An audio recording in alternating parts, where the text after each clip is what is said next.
자, 유추법 들어가도록 하겠습니다. 예, 아까 어떤 분이 질문하셨는데, 그 초등 문제에서, 뭐 행동 조성, 이렇게 안 되냐고 질문하시고 그러던데, 여러분, 그 논술은, 아까 제가 이율곡 얘기도 했지만, 출제자가 의도하는 게 뭔지를 정확하게 파악하셔야 돼요. 그래서 거기에 맞게 탁탁 찔러줘야 되는데, 거기는 스키너의 그 이론과 관련되는 부분이잖아요. 그 스키너 이론이 나와줘야 돼. 스키너 이론이 강화 이론이잖아요. 근데 그 뭐 행동 조형이라든지 조성 같은 경우는 하나의 방법적인 측면이잖아요. 그죠? 너무 방법적인 측면까지 들어가면 곤란하죠. 그 문제 지문에 나와 있는 것은 하나의 방법을 예시로 보여준 거고, 그 예시를 바탕으로 학습 이론이라으니까 학습 이론을 끄집어내야 되는 거예요. 학습 이론도 어디까지 끄집어내야 될 것인가? 행동주의까지 가버리면 곤란하죠. 행동주의도 세 가지가 있으니까 스키너가에서 딱 멈춰야 되는 거예요. 멈춰야 돼. 그러니까 출제자 의도가 뭔가, 만약에 뭐 파블로프까지 가버리면 이건 말이 안 되는 거잖아요. 그죠? 그러니까 행동주의 중에서도 그 제시문과 연결이 안 되는 거니까, 일단 기본적으로 학습 이론 그러면, 그러니까 여러분들이 공부하실 때, 교육학 공부하실 때 이게 진짜 중요한 건데,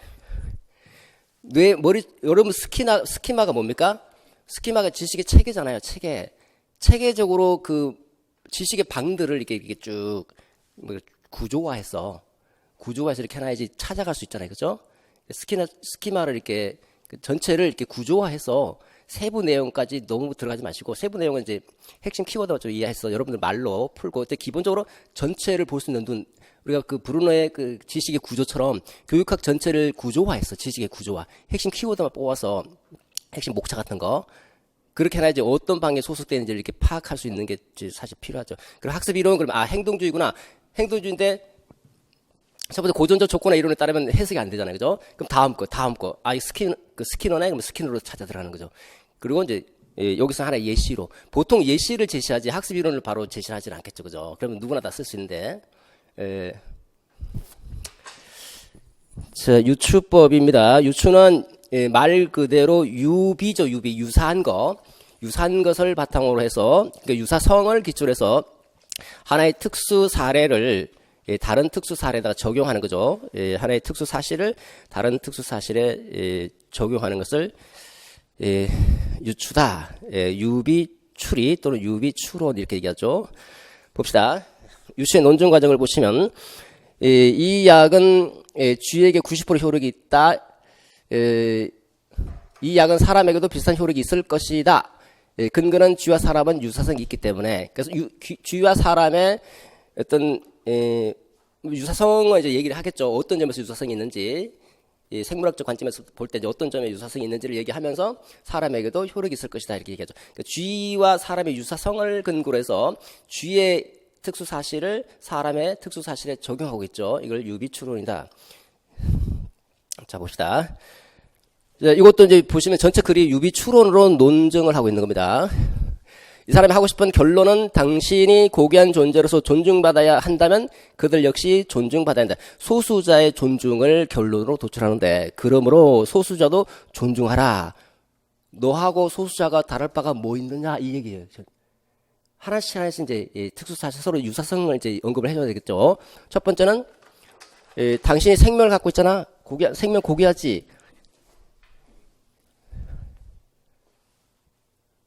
그들 역시도 생명 유지하기 위해서 음식 먹고 하듯이 걔들도 음식 먹고 있어. 음식 먹고 걔들 또 밥 먹는 거 동일해. 너 분별력 있지? 분별이 있다면 그들에게도 분별력이 있으면 그들에게도 분별력이 있어. 너도 분별할 수 있는 능력 있지? 걔도 그래. 그 다음에 그렇기 때문에 부당한 억압을 받으면 노요하지. 걔도 억압을 받으면 노요해. 따라서 너하고 다를 바가 없어. 유사해. 그러니까 소수자도 존중해줘야 돼. 이렇게 결론 도출해내고 있죠. 유비추론이다. 자, 봅시다. 유추법을 토대로 전개한 논술 보도록 하겠습니다. 유추법은 교육학 논술에서는 그다지 나오기가 쉽지가 않습니다.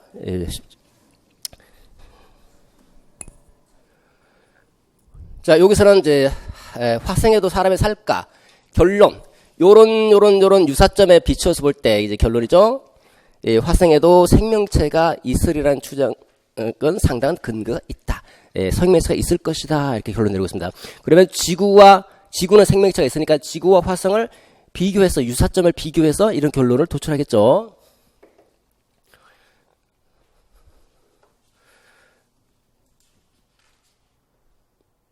자, 지구와 화성을 이제 견주어서 한번 보자는 거죠. 지구가 공전한다는 거죠. 공전하고 있더라. 그래서 그런데 어디야? 화성도 태양 주위를 공전하고 있잖아. 화성도 그렇더라. 그 다음에 지구의 원소가 얼마쯤 원소로 이루어져 있는 것처럼 그 표면 상태도 화성의 표면 상태도 지구와 비슷하잖아. 그 다음에 지구가 대기권이 있더라. 대기층이 있더라. 그러니까 화성도 대기권이 있는 것으로 알려져 있더라. 결론, 화성에도 생명이 살 것이다. 이렇게 얘기하는 거죠. 근데 중요한 거는 이거 갖고 생명이 살 것이라고 결론 내리기는 좀 곤란하죠. 유비 추론도 귀납적 추론이기 때문에 그 결론 자체가 참이라고 확정할 수는 없는 겁니다. 참이라고. 언제든지 뒤집을 수 있는 건데, 이게 사실은 이것보다 더 중요한 그 근거가 나와야 되는 게, 사실 생명체가 살려면 가장 필요한 게 뭡니까? 물이에요, 물. 이거. 얼마 전에 원소라 했지만 사실 뭔지는 얘기를 하고 있지는 않죠. 이게 있어야 되는 게 기본적으로. 이게 있어야지 생명체가 존재할 수 있는 근본이잖아요. 그죠? 이걸 언급 못한 거죠. 어쨌든 이렇게 견주어서 얘기해 볼 수 있다. 이걸 파악하기는 쉽지가 않죠. 다음 가축법입니다. 자, 가설기추입니다. 가설기추는 가정적인 가설을 세워서 가설을 내세워서 어떤 현상, 사건의 원인을 설명하려고 하는 겁니다. 설명하려고. 여러분 그 자료도 있지만 가정적 어떤 현상의 원인을 설명하고자 할 때 어떤 가설을 세워서 그 원인을 설명하려고 들 때 이걸 그래서 가설추리다. 가설을 내세워서 연역적으로 추리해 들어가는 겁니다. 그래서 가설추리다 이렇게 얘기를 하는 겁니다. 이 가설추리는 최선의 설명추리다는 설명을 해주기 위해서 가설을 내세우는 거예요. 쉽게 얘기하면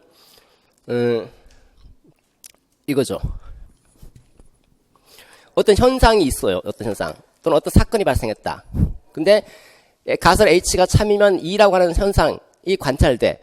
그러므로 H는 참일 가능성이 높아. 그 가설이 만든 거야.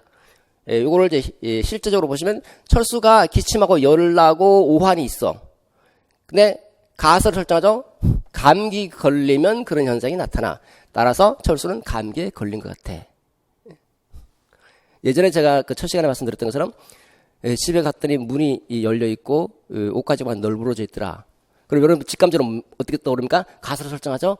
도둑이 들었나 보다. 왜? 도둑이 들면 이런 현상들이 발생하거든요. 따라서 도둑이 들었다. 경찰에 신고해야지. 이렇게 들어가는 거 아닙니까? 그죠? 여러분 가설 추리는 많이 사용합니다. 일상적으로. 그러니까 나름대로 가설을 설정. 그러면 이 가추와 인과적 설명과의 차이가 뭡니까?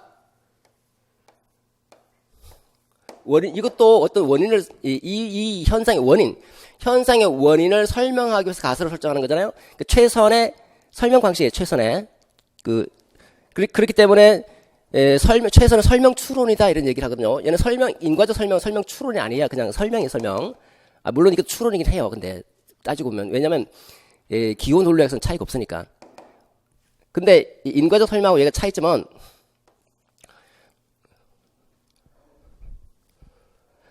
얘가 없는 거지. 얘가 가설이 없는 거예요. 그러니까 예를 철수가 기침이 있고 열이 난다. 그러면 여러분들은 무엇 때문에 그러냐? 그러면 철수 감기에 걸렸기 때문이야. 감기에 걸렸기 때문에 기침하고 열이 나. 요거는 인과적 설명이에요. 그죠? 인과적으로. 무엇 때문에 저럴까? 그걸 설명하는 게 인과적으로 설명하는 게 인과적 설명이죠. 근데 얘는 설명하려고 하지만 가정적인 가설을 설정해서 설명하려고 한다는 거예요. 그러면 이걸 교육학적 측면에서 본다면 교육학 논술에서 어떤 현상의 원인을 설명하시오 할 때 가설이 필요하면 그러니까 원인을 설명할 때 인과적인 설명 방법이 있을 수 있고요. 가설 귀추가 있을 수 있다는 거예요. 가설 귀추.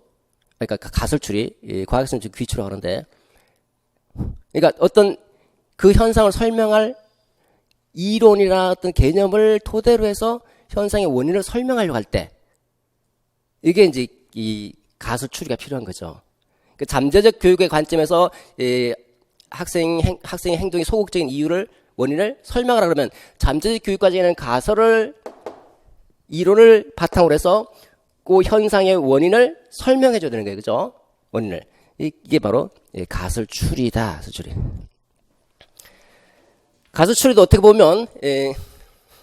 보면 감기에 걸리면 이런 현상이 나타난다는 거잖아요. 그죠? 이런 현상. 요게 얘보다는 일반적인 거죠. 요거는 하나의 예니까 구체적인 사실들이죠. 일반적인 것은 구체적인 사실을 토대로 해서 결론을 도출하고 있잖아요. 그죠? 그러니까 가설이라고 하는 게 뭡니까? 가설이 잠정적인 답을 우리가 가설이라고 그러죠. 잠정적인 답. 가설을 설정할 때 가설이라고 하는 건. 그러니까 잠정적인 답이 가설인 거예요. 그러니까 그 가설 하에서 요 현상을 들여다보는 거니까 얘도 보면 얘하고 물론 이제 가설 연역하고 좀 다릅니다. 가설 연역은 가설 연역 설명 안 드리겠습니다. 과학 하시는 분들은 아시죠? 가설을 바탕으로 해서 얘를 보려고 하는 거잖아요. 얘의 원인을 이 가설을 바탕으로 설명하려고 하는 거예요. 그죠? 설명. 이런 현상의 원인을 이 가설을 바탕으로 이 현상의 원인을 가설을 토대로 해서 설명하려고 한다. 그러면 교육학적으로 볼 때 어떤 문제아가 있어. 학교 부정아가 있어. 또 수업의 행동에 소극적인 애가 있어. 그 원인이 뭔지 교육학적 이론으로 설명해봐라. 그러면 어떤 문제가 있다. 그 원인은 이론으로 설명해봐라. 얘 이론에 따를 때 요런 게 나타나. 따라서 요 이론에서 설명될 수 있어. 그러니까 청소년 비행이 예를 들어서 못된 애들끼리 어울려 다니면서 그 못된 행동을 모방하고 배우면서 자기도 모르게 비행 청소년으로 나가는 경우가 많죠. 그죠? 이게 차별 접촉 이론이잖아요.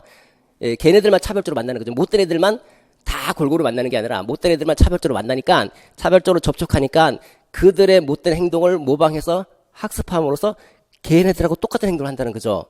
비행 행동. 이게 그 차별 접촉 이론이죠. 그러면 애가 어떤 철수가 못된 행동을 하더라. 근데 사실 제시문에 봤더니 얘 못된 행동을 하는 애들하고 어울려 다니더라. 요거 설명할 수 있는 가설이 뭐예요? 차별 접촉 이론이야. 그러면 철수가 이렇게 못된 행동을 하는 학교 부정의 행동을 하는 원인을 설명하시오. 그러면 가설 추론으로 설명해야 되겠죠. 그죠? 가설 추론으로. 그러니까 차별 접촉 이론을 가지고 차별 접촉 이론에 따라 철수가 이렇게 한다. 행동을 한다. 차별 접촉 이론을 따르면 이렇게 못된 행동을 하고 어울리면서 학습해. 그러므로 철수는 얘네들하고 어울려서 그런 그 차별 접촉했기 때문에 이런 행동이 나타난 것 같아. 이렇게 설명해 주는 거예요. 그죠? 다시. 그러면 이제 논술을 할 때는 얘가 먼저 나오겠죠. 결론이.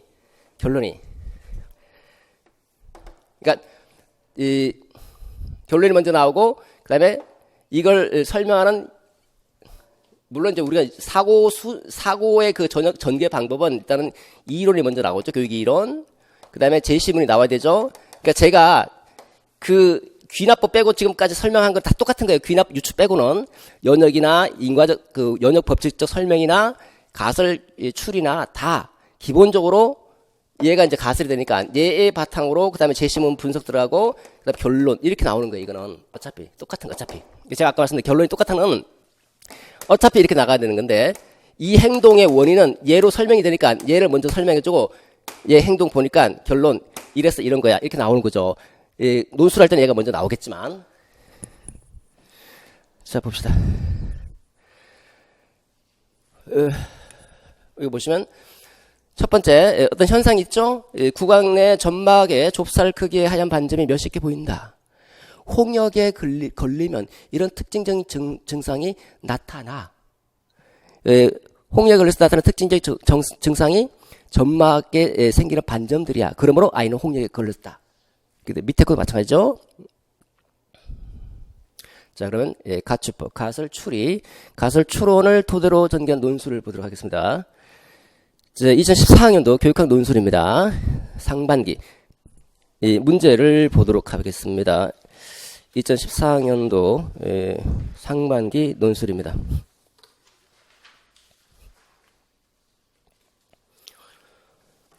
여기 논점이 이제 청소년 비행 이론의 관점에서 철수의 학교 부조 행동의 원인을 설명하는 거죠. 첫째 줄에 지시문을 잠깐 보겠습니다. 다음은 A고등학교 성찰 일지인데 일지 내용을 바탕으로 철수의 학교 부정 행동의 원인을 학교 부정 행동의 원인을 청소년 비행 이론 두 가지만 선택해서 설명하라고 되어 있죠. 두 가지 중에서 하나. 두 가지만 선택해서 여러 가지 청소년 비행 이론 중에서 두 가지만. 자, 여기까지만 먼저 보도록 하겠습니다. 그러면 철수의 행동과 관련된 그 학생 선생님의 성찰 일지를 살펴봐야 되겠죠? 성찰 일지 2014년 4월 걸 한번 보도록 하죠.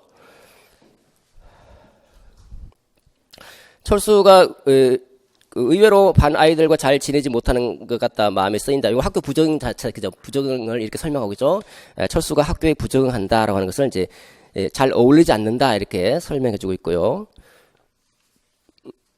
그 다음에 1학년 때부터 친하게 지냈던 학급 회장을 불러서 이야기를 해봤더니 이제 뭐가 나오겠죠.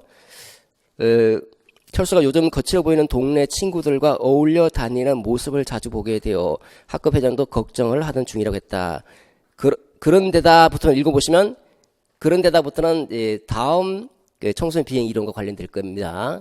여기까지죠. 여기까지 보면 우리가 이제 철수의 거칠어진 행동의 원인을 살펴보면 둘째 줄에 있는 거칠어 보이는 동네 친구들과 어울리면서 자기도 모르게 그런 학교 부정 행동을 하고 있다라는 사실을 알 수 있겠죠. 그죠? 그러니까 쉽게 얘기하면 이 거칠어 보이는 동네 친구들과 어울리면서 그 아이들의 행동을 모방했기 때문이라고 볼 수 있는 거죠. 이 재심을 분석하면. 자, 이와 관련될 수 있는 게 뭡니까? 그 못된 애들하고 차별적으로 어울리면서 그 애들의 행동을 모방하고 학습하는 것을 차별 접촉 이론이라는 거죠. 그러니까 청소년 비행 이론의 관점에서 하니까 이제 관점이 안 나와 있으니까 차별 접촉 이론으로 설명해야 되겠죠. 자, 먼저 첫 번째 현상이 뭐죠? 이런 거칠어진 행동을 한다는 거죠. 두 번째는 차별 접촉 이론에 따르면 그 차별적으로 만나는 그 친구들한테서 친구들에게서 어떤 행동 등을 학습한다고 하는 것이고, 따라서 철수의 그런 행동, 따라서 철수의 저런 거칠어진 행동은 차별 접촉 이론, 다시 말해서 친구들과 어울리면서 행동을 모방한 것으로 결론 내릴 수 있다는 거예요. 그죠? 응.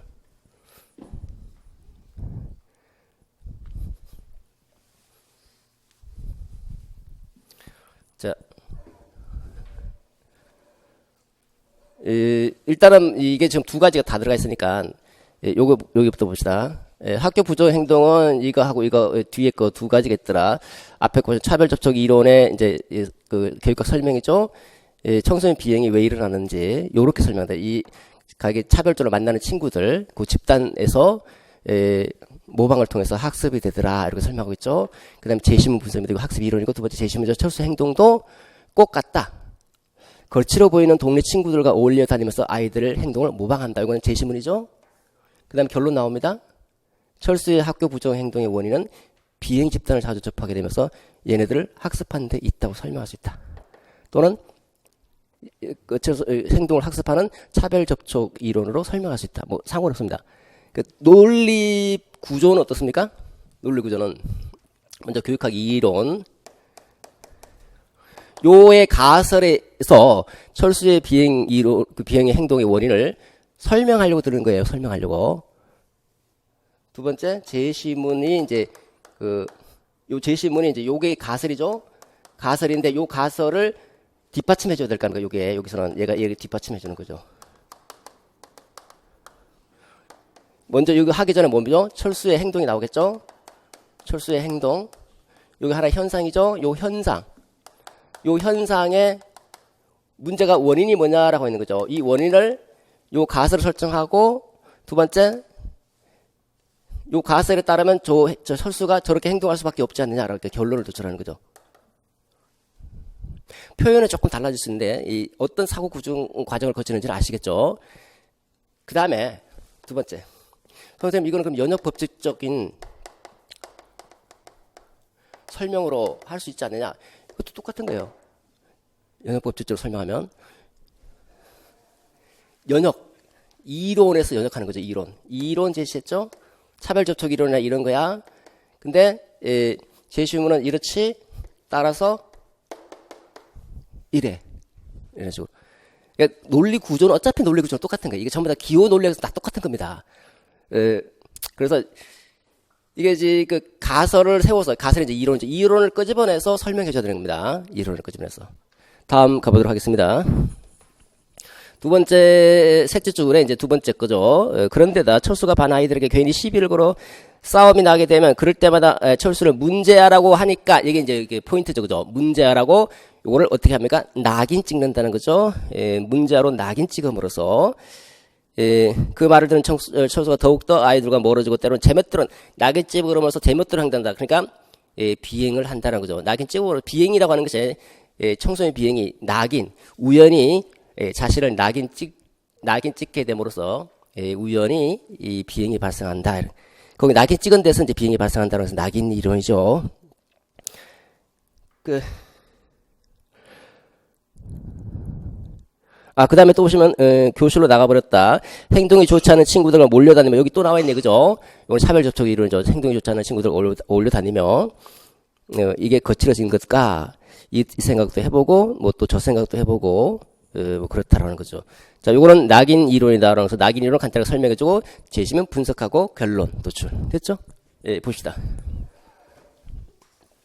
낙인 이론에 따르면 낙인 찍음으로써 비행이 발생한다. 이게 키워드죠. 낙인이라고 하는 것과 이것 때문에 비행이 발생한다. 이렇게 설명하는 거죠. 설명 방식 그 다음에 여러분 마음대로 하십시오. 낙인 찍음으로써 비행이 발생한다. 요거만 들어가면 되는 거죠. 그 다음에 이제 제시문 나오죠. 제시문도 보면 철수도 단순한 시비로 발생한 싸움에서 친구들이 자기를 문제아로 낙인 찍으니까 제멋대로 행동하게 됐다고 하지 않느냐. 따라서 결론 철수의 부정 행동은 낙인에 의해서 행동한 것으로 볼 수 있는 거야. 이렇게 가설로 이론을 제시하고 제시문 결론. 이렇게 보시면 오늘 우리가 여러 가지 연역 논증하고 귀납하고 유추하고 이제 가설 추리 살펴봤지만 귀납 빼고는 다 논리 구조는 비슷하죠. 기본적인 교육학 이론을 토대로 해서 제시문을 분석하고 결론 도출한다. 그리고 결론을 이제 먼저 써주면 두 가지씩 되는 거죠. 결론. 여기서는 이제 관점을 찾아야 되니까 이제 관점을 먼저 제시한 겁니다. 처음에 첫째 줄에 차별 접촉 이론과 낙인 이론을 설명할 수 있다. 이렇게.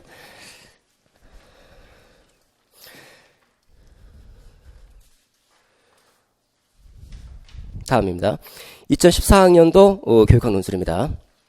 2014학년도 이거 뭐야? 2014 이거는 상반기가 아니죠. 상반기가 아니라 정시.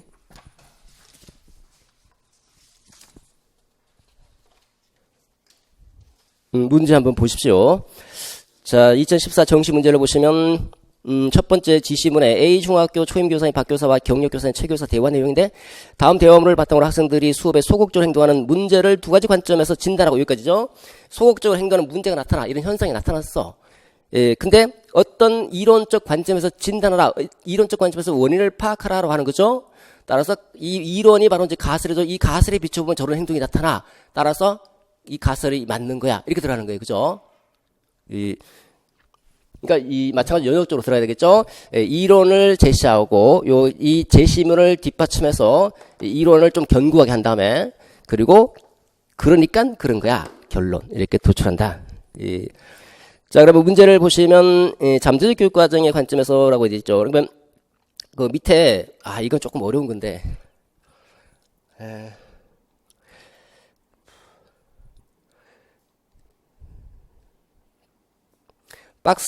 잠깐 박스 한번 보시면 여러분 그 문단 구성은 나중에 다 설명드리겠습니다. 박스에 보시면 제시문을 한번 보죠. 박교사가 이제 쭉 읽고 최교사를 보시면 저도 처음에 선생님과 마찬가지로 교직 생활이 힘들었지요. 특히 수업 시간에 반응을 잘 보이지 않으면서 목석처럼 앉아있는 학생들이 있을 때 어떻게 해야 될지 모르겠다. 자, 지금 소극적으로 행동하는 학생 현상을 살펴봐야 되겠죠. 보면 반응을 잘 보이지 않고 목석처럼 앉아있다. 이렇게 돼 있죠. 소극적으로 행동하는 반응을 보이지 않고 목석처럼 앉아있다. 그리고 다음에 어떤 학생은 수업 시간에 침묵을 일관한다. 이것도 있고 눈과 마주치지 않으려고 한다. 요것도 있죠. 눈을 피하려고 한다는 거죠. 또한 가정 환경이 요거는 이제 그 문화 실조 관점입니다. 여기까지. 자, 여기까지가 지금 제시가 되어 있죠. 그러면 지금 학생 현상이 어떤 현상이 발생하고 있습니까? 목석처럼 앉아 있는 현상, 수업 시간에 침묵하는 현상, 교사와 눈을 마주치지 않으려고 하는 현상, 이런 여러 가지 사실들이 나타났죠, 그죠? 이런 사건, 이런 현상, 이 현상을 무엇의 관점에서 잠재적 교육 과정의 관점에서 이 문제의 원인을 진단해 보라고 하고 있으니까 잠재적 교육 과정이 바로 가설이 되는 거예요. 가설. 논리 구조는 똑같다. 잠재적 교육 과정 설명해주고 그 다음에 제시문 분석, 그 다음에 결론 도출. 결국은 한마디로 얘기하면 뭡니까? 잠재적 교육 과정에 의해서 학습한 거야. 이게 우리의 결론이죠, 그죠? 잠재적 교육 과정이 어떻다. 제시문 봤더니 그 같은 현상들이 발생하더라. 결론. 따라서 수업의 소극적인 행동은 잠재적 교육 과정에서 학습한 거야. 이게 우리의 결론입니다. 결론. 그런데 이렇게 결론 앞부분에 아까 청소년 비행하고 얘가 조금 다른 점은 이렇게 결론 도출하면 조금 뭔가 확신이 안 생겨요. 왜 확신이 안 생기냐면 여러분 잠재적 교육 과정이 뭡니까?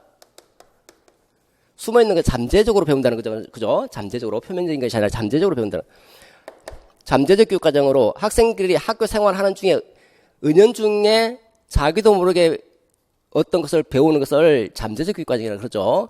그 다음에 제시문 봤더니 철수냐 누구냐? 학생이 침묵하고 그 다음에 눈 회피하고 또 뭐지? 목석처럼 앉아있더라. 결론? 따라서 이 현상은 잠재적 교육 과정에서 학습된 거야. 이렇게 설명하는데 이 납득이 됩니까? 잠재적 교육 과정은 학교 생활하는 중 은연중에 학습하는 것을 말해. 제시문에 있는 그 친구는 침묵하고 선생님 눈을 회피하고 있어. 따라서 학습한 거야. 뭔가 어색하죠? 왜 어색합니까? 요게 아주 쟁점. 아까 말씀드린 이게 쟁점, 이게 이제 바로 쟁점 명제가 돼버린 거예요. 이게 충분하게 납득될 수 있도록 설명이 안 되면 이 결론이 안 나온다는 거예요, 이게. 여기서는. 여러분들이 잘 생각해 보시면 여기 어디까지 들어가야 될지를 알 수가 있어요. 앞부분에 차별 접촉 이론이나 앞부분에 비행 청소년 이론은 그 이론 정도만 설명해도 자연스럽게 결론이 나오는데 얘는 이거 갖고는 안 나온다는 거예요, 이거 갖고는. 그러니까 다시 말해서 잠재적으로 학습되는 원인이 어디 있는지 이 원인을 밝혀줘야 되잖아요. 그 차별 접촉 이론은 그 자체가 벌써 하나의 원인이 들어가 있잖아요, 그 안에. 그죠? 근데 얘는 왜 어떤 측면 때문에 잠재적으로 학습하는지 이게 원인을 우리가 가설 기초가 뭡니까? 원인을 이 가설에 비춰서 설명하는 건데 이 원인이 안 나오면 이게 안 들어가는 이게. 원인을 설명할 수 있는 가설인데 얘 가설에 만약에 이 원인이 다 들어가 주면 나올 수 있어. 근데 얘가 만약에 빠져버리면 이거는 껍데기인 거예요, 껍데기. 그러니까 이거는 김종서 교수에 따르던 뭐 잭슨의 이론에 따르던 몇 가지로 최소한 2개 이상은 설명해, 2개 이상. 왜냐면 점수가 지금 3.1 이상 됐잖아요. 최소 2개 이상을 설명해 줘야 돼. 군집성, 칭찬, 평가, 여러 가지로 이제 설명할 수 있겠죠. 이제 잭슨은 그 3가지를 제시했지만. 그래서 이거는 원인과 관련해서 이 원인이 가설이 돼야 되니까 이게 안 들어가면, 그러니까 잠재적 교육 과정이란, 예를 보면, 교사의, 학교의 지도하에 갖게 되는 일체의 경험의 총체를 의미한다. 따라서, 근데 철수는 침묵하고 교사들을 회피하더라. 그래서 잠재적 교육 과정에서 학습한 것이다. 안 된다나. 왜 안 되나? 이 원인을 설명하는 가설이 안 된다는 거예요. 원인을 설명하는 가설을 내세워야 되니까, 원인을 설명하는 가설을 내세우면 이와 같이 은연중에 학습하게 되는 이유가 뭔가? 이유는 군집성, 평가, 상찬 이런 것 때문에 은연중에 배우게 되는 것이야. 요 하나씩 써주셔도 되고, 그러니까 한꺼번에 묶어서 설명해주고, 그다음 제시문을 요와 관련 지어서 얘를 뒷받침해줘야 되니까 관련해서 살짝 풀어줘도 되고요. 아예 나눠서 군집성, 상찬, 평가 나눠서 요인 설명해줘도 되고. 어쨌든 여기까지 나와야 돼요, 여기까지. 무슨 말인지 아시겠죠? 그래서 보시면 이게 조금 어려운 거예요. 그래서 자, 결론입니다. 소극적으로 행동하는 학생의 행동은 잠재적 교육 과정에 학습된 거야. 그 다음에 잠재적 교육 과정 나오겠죠? 잠재적 교육 과정은 의도하지 않았으나 학생들이 은연중에 배우게 되는 경험의 총체다. 나왔죠? 근데 이거 갖고는 안 된다고 그랬습니다. 근데 제시문에 봤더니 수업 시간에 침묵하고 요걸 제시문 다시 여러분들의 말로 풀어준 거예요. 풀어주고 어려우면 그대로 갖고 오라고 했습니다. 갖고 왔다. 이렇게 요 은연중에 학습한 거야. 근데 이거 갖고 이게 바로 안 나온다는 거죠, 결론이.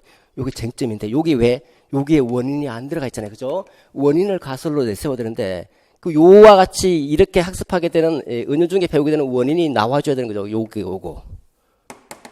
이 요인은 다시 세 가지로 나눠 설명할 수 있다. 첫 번째, 군집성, 두 번째, 평가, 세 번째, 권력관계. 요런 것들, 그죠?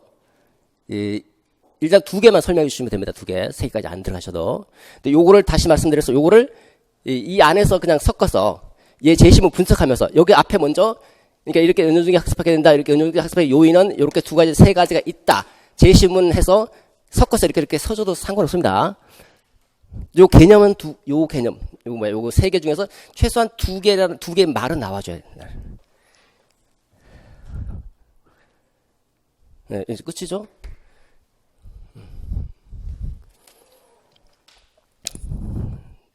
조금 어렵죠, 그죠? 조금 어렵습니다. 그러니까 문제를 보시는데, 아까 다시 말씀드리면, 어떤 현상, 이런 소극적인 학생의 행동의 현상을, 이론적 입장에서 그 원인을 설명해 주는 거, 이 가설 기초다. 그 이론 안에 원인이 들어가줘야 된다. 안 들어가면, 여러분들은 만약에 모른다. 그럼 어떻게 하든지 끄집어내려고 해야 되는, 끄집어내야 된다. 두 번째가 뭡니까? 문화실조의 관점에서 진단할 수, 이것도 마찬가지예요. 문화실조다. 이거 갖고는 잘 해석이 안 돼요. 근데 문화실조 중에서 어떤 면에서 문화실조가 있었는지 그 원인을 두 개 이상 써줘야 되는 겁니다. 이게 쉬운 게 아니에요, 2014가. 교과서에 잘 안 나와요, 이거. 여러분들 사고를 해야 돼. 그러니까 내가 사고를 조금, 이게 정답이 있는 게 아니에요. 요거는 어느 정도 정답이 있어, 이거는 학자들이 얘기했기 때문에. 근데 문화실조는 크게 정답이 없습니다. 그렇지만 여러분들이 사고를 작동시켜서 최소한 두 개는 써줘야 된다. 3점이니까. 개념, 잠재적 교육과정 1점, 그 다음에 원인 두 개, 2점. 문화실조라는 개념 1점, 그 다음에 원인 두 개, 2점. 이렇게 들어가야 되니까. 이거 여러분 한번 해보시기 바랍니다. 자, 고생 많았습니다. 다음 시간은, 본론 두 번째, 설명의 방법에 대해서 설명드리고요. 설명의 방법까지 하면 이제 논증의 방법과 설명의 방법을 다 공부했기 때문에 논술에서 요구되는 논리적인 서술은 끝나는 겁니다. 그리고 이제 결론 다음에 또 공부하면 전체를 한번 살펴보게 되고 나중에 전체로 다시 처음부터 끝까지 한 문제가 주어졌을 때 어떻게 풀을 수 있는지 처음부터 끝까지 한번 살펴볼 기회가 있을 겁니다. 자, 여기서 마치도록 하겠습니다.